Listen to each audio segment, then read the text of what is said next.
Hola a todos, bienvenidos a una sesión más de nuestro curso sobre la filosofía de Kant aquí en el Pensamiento en Llamas. Y bueno, pues en esta ocasión vamos a analizar algo fundamental dentro de la filosofía kantiana, que es en concreto la cuestión de los 5 imperativos categóricos. Que bueno, pues esta idea surge a raíz de que en el texto o en el ensayo de la fundamentación de la metafísica de las costumbres, Kant da 5 formulaciones diferentes del famoso imperativo categórico que nosotros ya analizamos a rigor detalle en las sesiones dedicadas al análisis y a la revisión de las ideas primordiales de la crítica de la razón práctica, ¿de acuerdo? Las vamos a retomar, no se preocupen, así en general, para analizar esta cuestión de las 5 formulaciones del imperativo categórico. Es un grave problema para la filosofía kantiana, sobre todo en su vertiente moral o en su vertiente ética, porque no olvidemos que el imperativo categórico tiene naturaleza a priorística. ¿Qué quiere decir esto? Que lo que se está exigiendo es que esta norma de comportamiento moral sea universal, ¿de acuerdo? En esencia y en grosso modo así lo podemos entender. Entonces, del hecho de que existan estas 5 formulaciones, bueno, pues llama la atención y llama a duda que el famoso imperativo categórico pueda ser universal, porque si existen estas diversas formulaciones, bueno, pues de entrada nosotros podríamos presumir o podríamos creer que estas 5 formulaciones del imperativo categórico que vamos a revisar, pues nos están hablando de cosas diferentes, de contenido diferente. Entonces, por eso, pues es un problema para la prioricidad necesaria que se requiere para tener un imperativo categórico como máxima de comportamiento moral, ¿de acuerdo? Entonces, vamos a checar también cómo Kant está pretendiendo solucionar. Vamos a recordar la solución que pone Kant en la crítica de la razón práctica con una formulación del imperativo categórico que supuestamente está integrando todos los sentidos o todas las formulaciones que expone Kant sobre el imperativo categórico en este ensayo de la fundamentación de la metafísica de las costumbres. Que bueno, dicho sea de paso, pues muchos dudan, por ejemplo, Adorno y Horkheimer, que pues esta solución kantiana de hecho logre integrar las 5 maneras de formular o de, pues justo de ver el imperativo categórico, porque vamos a revisar en esta sesión cómo en las 5 formulaciones del imperativo categórico, al menos 2 refieren a un sentido individualista de la moralidad kantiana, en el sentido, o bueno, en la dirección de que nosotros deberíamos actuar desinteresadamente, o nuestros actos para que sean morales deben de ser incondicionados, en un sentido volitivo, en un sentido de primera persona, y es por eso que se cree que en las 2 primeras formulaciones del imperativo categórico se está hablando de una ética individualista, mientras que en las otras 3 formulaciones restantes, incluida pues en la 6ª formulación que como tal aparece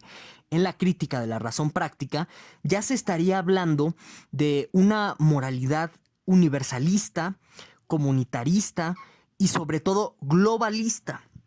Ya lo iremos checando a lo largo de esta sesión, como justo pues a partir de la crítica de Adorno y Horkheimer, que la vamos a checar ahorita, que está presente en el texto de Dialéctica de la Ilustración, nosotros vamos a poder ver o encontrar cómo al final del día lo que va a terminar por proponer la moralidad kantiana o la ética kantiana es una sumisión de la voluntad individual hacia una voluntad estatal internacional, que justo, pues, como lo vamos a checar en otras sesiones de este curso, en los ensayos de qué es la ilustración, en el ensayo de la paz perpetua y demás, pues nosotros encontramos como este proclive o esta tendencia tan marcada en Kant de hacer el énfasis de la necesidad de una nación que abarque a todas las naciones. Y entonces aquí encontramos estos antecedentes ideológicos de lo que pues se va a convertir en un futuro, en siglos después, como pues la ONU y la Unión Europea en concreto, ¿de acuerdo? Entonces, por eso es muy importante que nosotros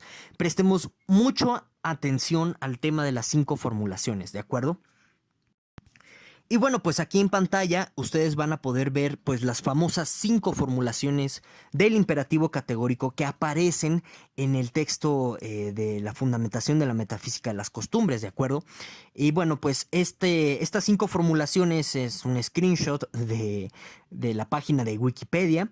Que bueno, pues yo ya la chequé, yo ya revisé las citas, en términos generales la traducción. Me parece muy adecuadas esta exposición que hace Wikipedia para nuestros fines didácticos que vamos a realizar pues en esta sesión. Como yo ya se los he dicho muchas veces, no todo lo que está en Wikipedia es malo.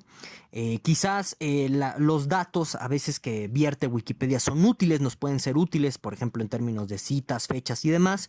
Ya las explicaciones pues ya es otra historia, ¿verdad? Ya en ese sentido nos vamos al canal de... Bueno, nos vamos a estos videos de filosofía en 3 minutos y Kant en 30 segundos. Si me explico, pues ya en ese sentido, pues mejor nos vamos a Wikipedia, ¿no? Pero bueno, como les digo, es importante utilizar las cosas para aquello que nos puedan servir y en este caso, pues estas 5 formulaciones que presentan Wikipedia del imperativo categórico son precisas y son exactas y nos sirven, ¿de acuerdo? Bueno, entonces, estas 5 formulaciones hay que explicarlas y entenderlas detalladamente para comprender esto de que, bueno, pues justo en estas 2 primeras formulaciones que ven en pantalla, aquí encontramos lo que podría ser una ética kantiana individualista, dirigida solamente al individuo por la cuestión de la voluntad, incluso por el término en segunda persona tú.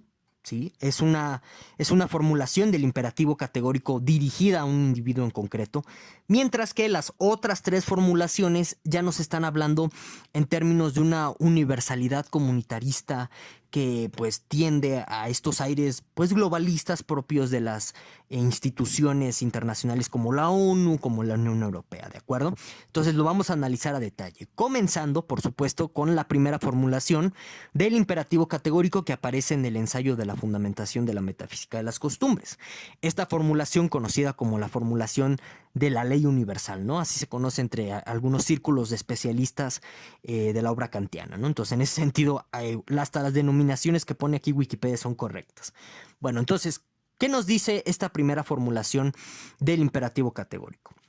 Nos dice que deberíamos obrar, o bueno, obra solo según aquella máxima por la cual puedas creer que al mismo tiempo se convierta en ley universal, ¿no? Entonces, aquí presten peculiar atención al término querer, ¿no? O sea, el término querer nos remite a una cuestión de sentimiento moral, a una cuestión volitiva, porque, bueno, esto yo ya se los explicaba en las sesiones dedicadas a la exégesis o al análisis en concreto de la crítica de la razón práctica.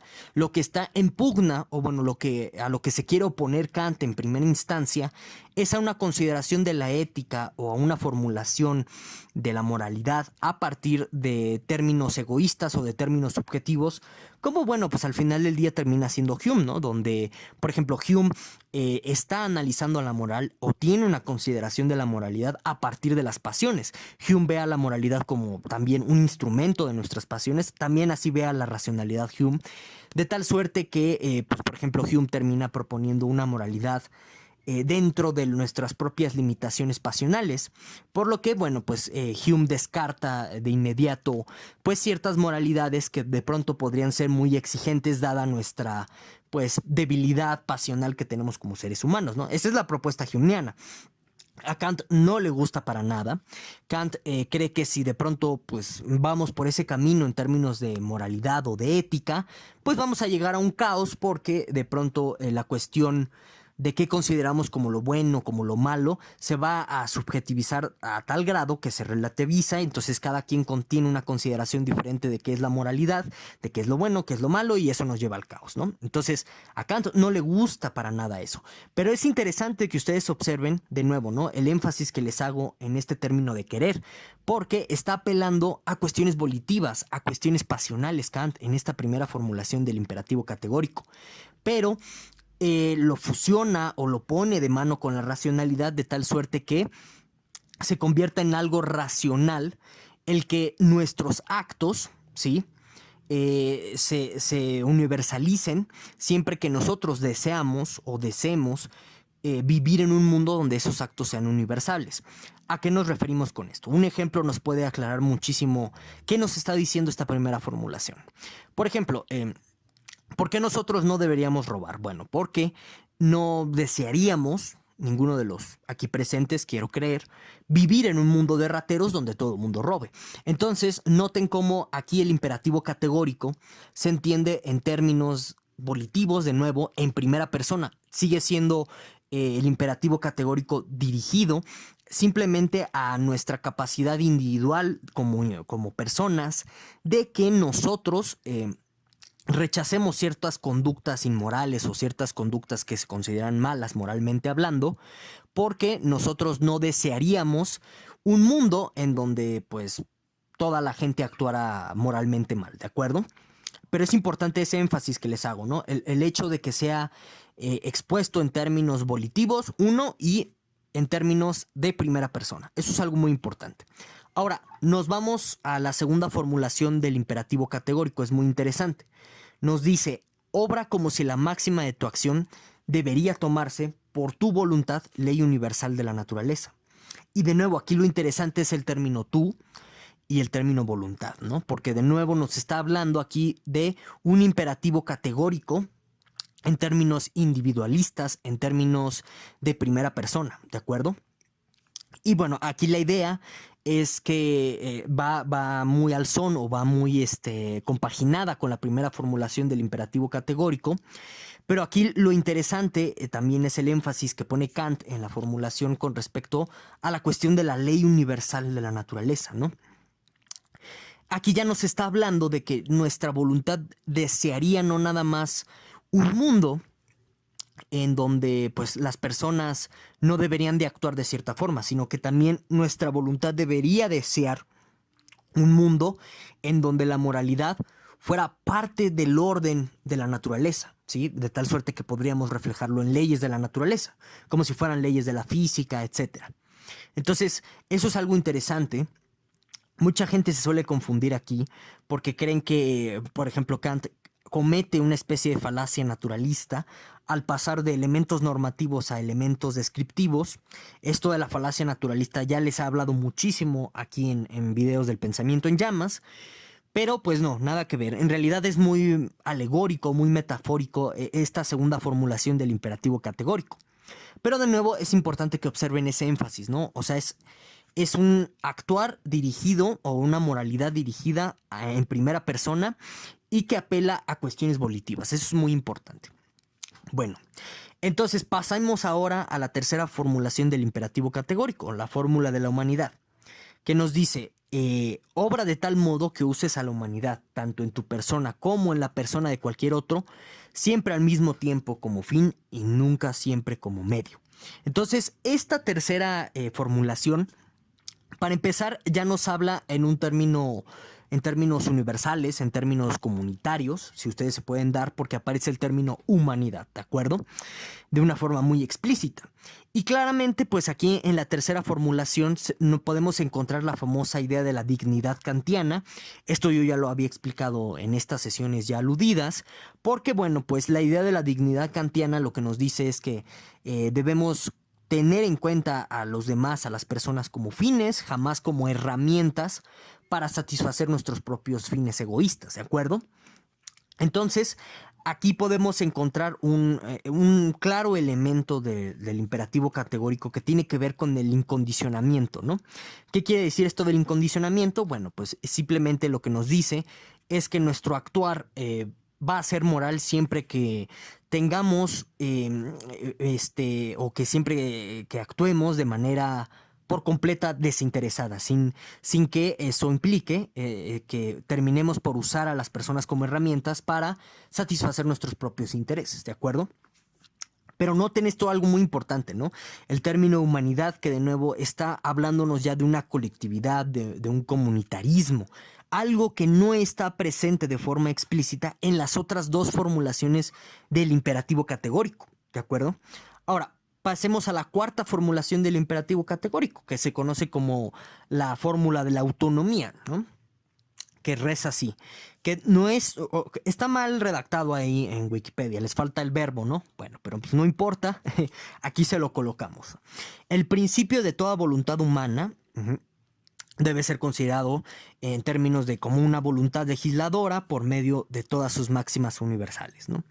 Entonces, aquí básicamente lo que nos está diciendo es que nuestro actuar va a ser moral siempre que nosotros estemos respetando con nuestros actos esta facultad legisladora que tienen cada uno de los individuos, ¿de acuerdo? Entonces, aquí lo importante es, por ejemplo, que perciban o que noten los términos voluntad humana. De nuevo, ya nos está hablando de todo el género humano, ya nos está hablando en términos comunitarios o comunitaristas o colectivistas del imperativo categórico, algo que de nuevo no está ni en la primera ni en la segunda formulación del imperativo categórico. Bueno, entonces, aquí la idea detrás de considerar la voluntad autolegislativa que tiene cada uno de nosotros, recordemos, esto lo expusimos a detalle, con esto nos estamos refiriendo a la facultad que tenemos los seres humanos de regular nuestra conducta según nuestras máximas racionales de comportamiento, que vendría siendo en otras palabras el imperativo categórico. Aquí la idea es que respetemos esta autonomía que tienen los demás para actuar, ¿no? Y entonces se compagina la cuarta formulación con la tercera en el sentido en el que respetemos la autonomía de los demás y ello va a implicar que no tomemos a los demás como herramientas para satisfacer nuestros propios fines, ¿de acuerdo? Ahora, pasemos a la quinta formulación del imperativo categórico, que se conoce como la formulación del reino de los fines. Y dice así: obra por máximas de un miembro legislador universal en un posible reino de los fines. Es decir, que tu comportamiento, o bueno, nuestro comportamiento, ¿sí?, se debería regir por máximas que estuviera elaborando alguna especie de legislador universal que está pensando en un posible reino de los fines. ¿Qué quiere decir eso? Que está pensando en el fin por el fin en sí mismo, es decir, que está pensando en todos los seres humanos como fines en sí mismos y no como herramientas para llegar a un fin, ¿de acuerdo? Y ojo con esta quinta formulación, ojo, acuérdense de ella porque nos va a llevar a la consideración de estas organizaciones internacionales como la ONU y como la Unión Europea más adelante, ¿de acuerdo? Pero aquí de nuevo, y esto es algo muy importante que hay que destacar, no encontramos una cuestión volitiva en primera persona como en las dos primeras formulaciones del imperativo categórico. Lo que aquí encontramos es, de nuevo, la apelación a una especie de comunidad, a una especie de ente, aquí llamada legislador universal, que nos habla de una colectividad en términos, pues, uniabarcadores, si ustedes se pueden dar cuenta, ¿de acuerdo? Ahora, esto es algo muy interesante, porque en la manera en que soluciona Kant la cuestión de las 5 formulaciones del imperativo categórico, vamos a poder ver una inclinación muy interesante hacia una manera de comprender el imperativo categórico de forma colectivista y no individualista. Y bueno, pues esta solución la pueden encontrar, la solución a la que llega Kant en la crítica de la razón práctica, que ya también analizamos a rigor detalle, la pueden ver aquí en su pantalla. Esta solución dice así: obra de tal modo que la máxima de tu voluntad siempre pueda valer al mismo tiempo como principio de una legislación universal. Entonces, noten el lenguaje, ¿no? O sea, al hacer referencia a la voluntad, a tu voluntad, en esos términos, bueno, pues de entrada ya viene ahí una consideración de la ética, o bueno, del imperativo categórico dirigida hacia la voluntad individual, ¿sí? Ahí está considerada, pero por cómo termina, al final del día Kant se está decantando por esta segunda manera de ver el imperativo categórico en términos comunitaristas o colectivistas, ¿no? Porque dice, siempre, o sea, obra de tal modo que la máxima de tu voluntad siempre pueda valer al mismo tiempo como principio de una legislación universal. Entonces noten, está haciendo Kant que encuadre la conducta individual con esta especie de legislación universal, ¿sí?, que hace referencia de nuevo a una colectividad. Entonces, Es por eso que nosotros vamos a ver más adelante en otras sesiones de este curso que en ensayos como qué es la ilustración, la cuestión de la paz perpetua y demás, está esta apelación o bueno, esta formulación de la idea de una especie de comunidad internacional en donde, bueno, pues ya no hay una especie de contingencia aislada dada por las nacionalidades de cada uno de los diferentes estados, naciones o de los países en el mundo, que al final del día este organismo está dictando o está legislando la ley universal. Es por eso que Kant está abogando constantemente por esta idea en estos ensayos que les menciono, porque Kant se está decantando en la crítica de la razón práctica por una interpretación o una lectura del imperativo categórico en términos colectivistas. Que ojo, seamos muy atentos y muy observadores. En esta interpretación colectivista del imperativo categórico está la consideración de la voluntad individual como individuos, pero justo el énfasis está en la sumisión. Aquí encontramos claramente una sumisión de esta voluntad individual hacia esta legislación universal de la que nos está hablando Kant, ¿de acuerdo?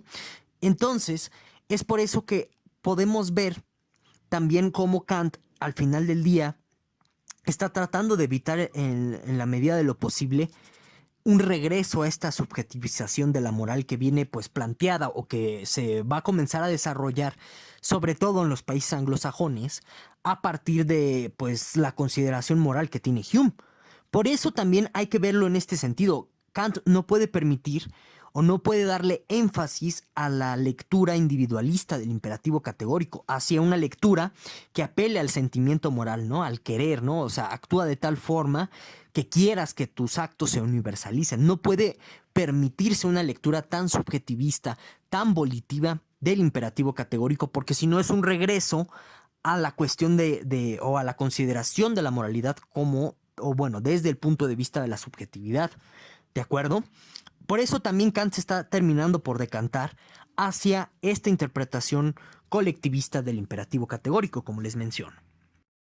Pero justamente este decantamiento o esta inclinación hacia esta manera colectivista de ver el imperativo categórico nos habla, como nos indica Adorno y Horkheimer en su famoso libro de la dialéctica de la ilustración, nos habla de una sumisión de la voluntad individual hacia una voluntad estatal al final del día.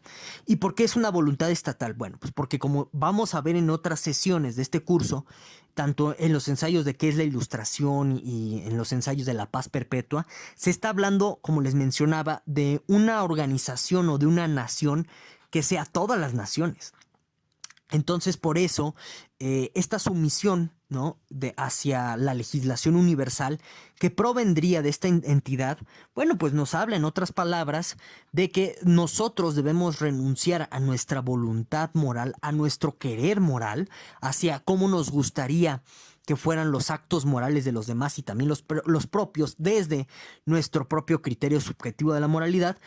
Sí, nos está diciendo Kant que renuncies a eso y que te pues sometas al final del día a la voluntad moral del Estado, ¿sí? Y en este sentido no es un Estado pues soberano cualquiera como podría ser México, Colombia, España, qué sé yo, sino que sería pues justo la voluntad de estas organizaciones internacionales como la ONU, la Unión Europea, que pues si bien no están planteadas ellas como organismos estatales universales o mundiales, se llegan a atribuir pues acciones propias de los estados soberanos y que incluso pues llegan a la interferencia de la soberanía nacional de cada uno de los países, si ustedes se dan cuenta. Entonces, es así que por eso podemos ver claramente en la moralidad kantiana un fundamento ideológico de este tipo de discursos que traen las Naciones Unidas y que trae la Unión Europea y cualquiera de sus agregados o bueno de sus instituciones derivadas de estos mismos organismos, la OMS, el Banco Mundial y demás. O sea, son instituciones que tienen este discurso de apelar siempre a una especie de sumisión del interés particular que, bueno, traducido en términos de la comunicación o de la comunidad internacional, se va a entender como la sumisión de la voluntad estatal del poder soberano de cada una de las naciones hacia esta voluntad colectiva que vendrían siendo propiamente las Naciones Unidas, la Unión Europea, ¿de acuerdo? Entonces vean cómo Kant, la filosofía moral kantiana, y en consecuencia todo el pensamiento kantiano, porque no perdamos de vista que la moralidad kantiana tiene sus raíces y tiene sus fuentes en la crítica de la razón pura, como ya lo explicamos. Vean ustedes entonces cómo pues Kant es un ideólogo excelente y perfecto para todo este tipo de organismos internacionales. Y, por ejemplo, personas como Hume, que en su momento, en textos como Historia Natural de la Religión, abogaron por la soberanía, por la tolerancia internacional a la no intervención, por el libre desarrollo, etcétera, de cada una de las naciones, pues bueno, ya pueden ustedes comprender el por qué ahorita, en estos momentos, hay un éxodo masivo de Humeanos de Escocia y hay una campaña de censura brutal contra Hume, mientras que a Kant, por ejemplo, pues bueno, se comenta o se rumorea, y que yo pienso que eso es verdad, ya ustedes me pueden decir en la caja de los comentarios qué piensan, se comenta y se rumorea que, bueno, pues organismos como la UNICEF patrocinan a ciertas fundaciones y ciertas sociedades que se dedican a la cuestión de los estudios kantianos. Y bueno, pues ya sin más, muchísimas gracias por escuchar, espero que les haya gustado esta sesión. Y bueno, pues no olvides dejarme en la caja de los comentarios todas tus dudas, preguntas y sugerencias. Y sin más, nos vemos, hasta la próxima.